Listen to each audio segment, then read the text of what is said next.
খুঁড়া দিছিল না কেন? এটা খোড়া দিছে না, বাজার কমে গেছে কি খোড়া দেয় নাই। ও মানে বাজার কমে যাওয়ার সাথে সাথে এটা যত্নটা কমে গেছে গা। যত্ন দেয় নাই।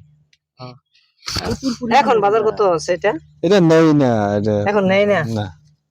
কৃষক তো এই জন্যই কৃষি কাজ থেকে অনীহা প্রকাশ করতেছে বাজার মূল্য কমে যাওয়ার জন্য। নেই না এখন।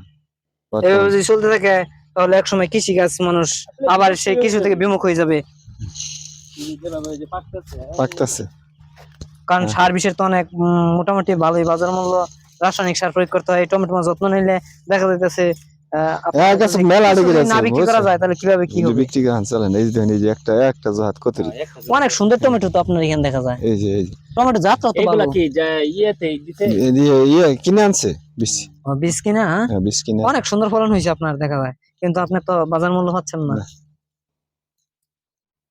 এই যে আছে, এই যে আছে। তো ন্যায্য মূল্য না পেলে যা